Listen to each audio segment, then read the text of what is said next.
Sa mapagpalayang araw po sa ating lahat, mga kaibigan, ito po ang kawal ng demokrasya, kawal ni Carbonell, nagsasabing, Bismillahirrahmanirrahim.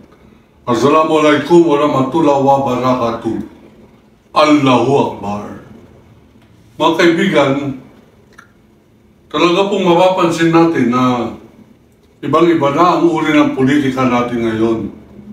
Sapagkat sa mga nakaraang linggo, nanonood po tayo ng ating pong Kongreso at Senado at nakikita natin maraming nanonood dahil sa mga kapareho sa Senado ni Senator Manong Tiveros noong araw ng panahon po ni Duterte. Sinasabi nila, bobo yan kasi dilawan. Bobo yan kasi maka-Pinoy Aquino yan.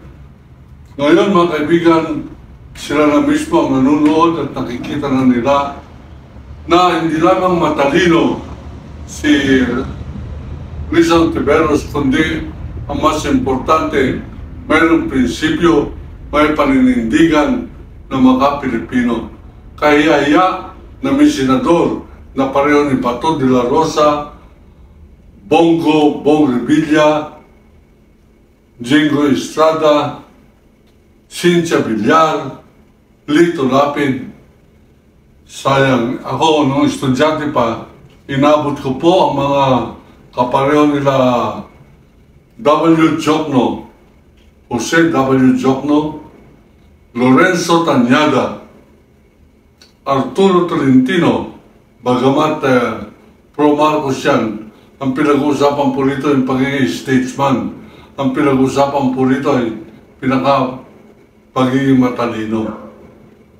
At yan po ang importante. Noong panahon ni Cory, abay nandiyan po yung Jovi Salonga, nandiyan yung Rene Saguisag, nandiyan mga kaibigan sila Orly Mercado, at ang artista lamang noon ay si Joseph Estrada na pwede na pong pagpasensyahan kasi medyo nung araw makabayan po yan, hindi po yan mga Amerikano.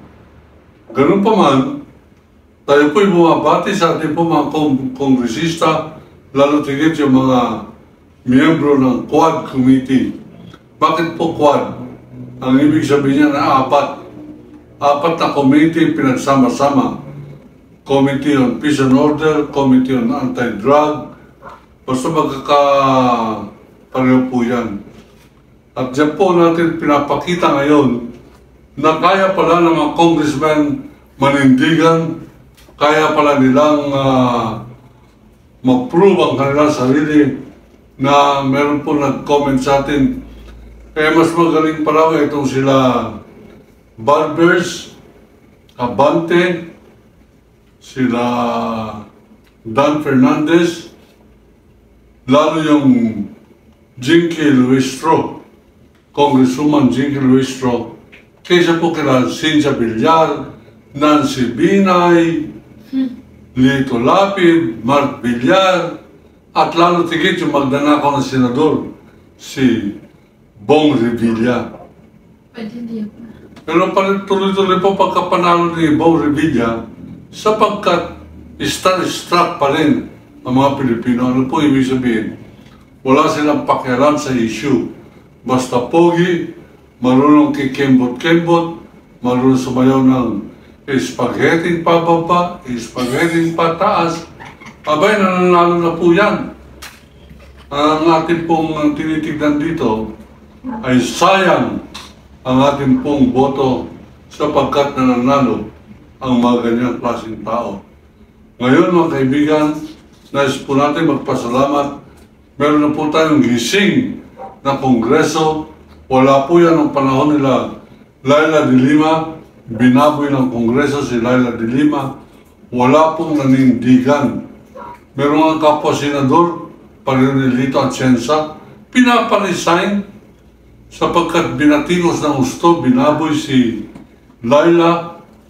Sa halip na siya tumayo para ipagtanggol ang kababaihan, may pinaparesign niya. Ibang klase talaga epekto ni Duterte dito po sa ating kultura. Kaya kinakailangan po natin, hugasan po natin ang ating sarili sapagkat lahat ng mga nagsilbi kay Duterte at Maka Duterte ay nagiging tagapag-mana ng kanyang kalaswaan at mantsa ng pagkatao. Ito po ngayon, pinapakita pa rin ni Sara Duterte ang kanyang pagka-arugante, ang kanyang pagka-spoiled brat, at ang kanyang puwersa bilang Davawenya sa mga congressman na kanya pong sinasalbahin. Abay, ipakita po natin, hindi na pwede yan. Meron po tayo nababasa sapagkat tayo po'y veteranong mediaman. May nababasa po tayo masamang balak. Itong sila Duterte na magkakampon yung dalawa. Itong si Kibuloy, hindi ko alam kung sino sa kanila ang mas mataas. Yung isa ay Diyos ng Davao, yung isa anak ng Diyos. Abay, ang aking tingin, anak sila ng mga siraulo at mga siraulo ang sumusuporta sa kanila. Supporter ka ni Duterte o siraulo ka rin. I offer no apologies. Hindi po ako hihingi ng pamanhin sa aking pong sinabi o aking pong inasal. Sapagkat kinakailangan, ipakita natin delikadesa. Ipakita natin na marunong tayong magalit. Ipakita natin na hindi tayo natutuwa kahit na anong mga kwento-kwentong kababuyan ni Duterte. Hindi po tayo natutuwa at hindi natin susuportahan ang kanyang demonyitang anak na si Sara. At ipakita po natin yan.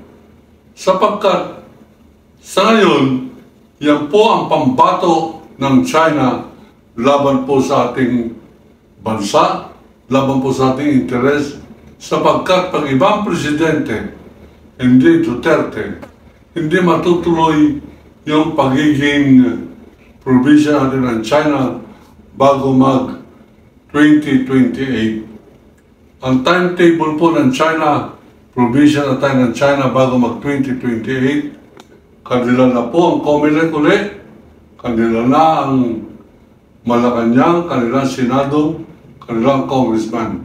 Ano po dapat natin gawin? Ngayon pa lamang, impeach na natin to si Sara. Wala tayong dahilan para hindi natin papapaliban pa ito.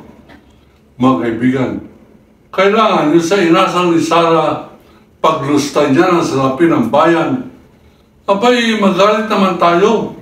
Huwag naman tayo tumatahimik lamang. Sapagkat pera ng taong bayan yan. Ilang Pilipino ngayon ang kukonti na lamang ang makakapasok sa eskwelahan. Ilang Pilipino ang nakaka-afford o may kakayanan ng mga ospital.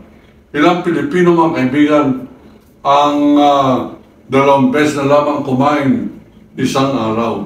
Sa kadahilanan na magdanakaw ang gobyerno at ang gobyerno na yan hindi pa nababawasan ang kanila pong kapalaluan sapagkat nandiyan pa rin ang pag-asa na baka bumangon uli ang kultura ng kababuyan, kultura ng Duterte, kultura ng mga sangganong Pilipino, kultura ng kababuyan ng ating pong lahi.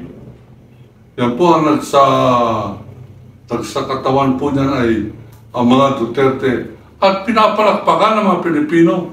Sinusuportahan pa ng mga Pilipino. Ang aking pong pinagtataka nung nakikinig po ko diyan po sa Liwasang Bonifacio, diyan po sa cellphone, sapagkat malaki ang ginastos nila sa audio-visual communication nila. Abay, marami pa rin Pilipinong nagpapabayad. Hindi po ako naniniwalang matitino ang mga Pilipino nga sa Plaza Miranda. Kaya dalawa lamang po yan, kung hindi po sila siraulo, sila po ay bayaran. Sapagkat pag matino ka, hindi ka pwede maging Duterte, mga kaibigan. Pagka mayroong kasamaan na nangyayari at ikaw ay tumatahimik, kabilang ka sa mga nagbibindisyon sa kasama na yan. Sabi ni Edmund Burke, isang political philosopher, essayist ng England, the only thing needed by evil to triumph is for good men to do nothing. Sa wikang Tagalog, ang kinakailangan lamang ng kasamaan na magtagumpay o mangibabaw ay kung mabubuting tao ay walang gagawin at mananahimik lamang. Hindi po akin yun. Kay Edmund Burke po yan. At tayo po ay nananawagan na ibalik po natin dangal ng ating lahi, impeach Sara now. Yan po panawagan ng kawalan demokrasya. Iparamdam natin, ayaw natin ang nakawan, ayaw natin yung pandalayang ginagawa ni Sara sa Office of the Vice President. Ayaw natin yung plano nila na sila ang sapilitang mga agaw ng gobyerno bago po mag-Mayo sa 2025. Abay, hindi po natin papayagan yan. Ngayon pa lamang, kumilos na po tayo. Impeach Sara now. Pag wala pong mag-file ng impeachment, eh baka ang kawal ng demokrasya na lamang po ang mag-file dyan bago po matapos ang buwang ito. At asahan po natin na mayroong mga kongresista mararangal na papakinggan po yan at baka bigyan ng daan.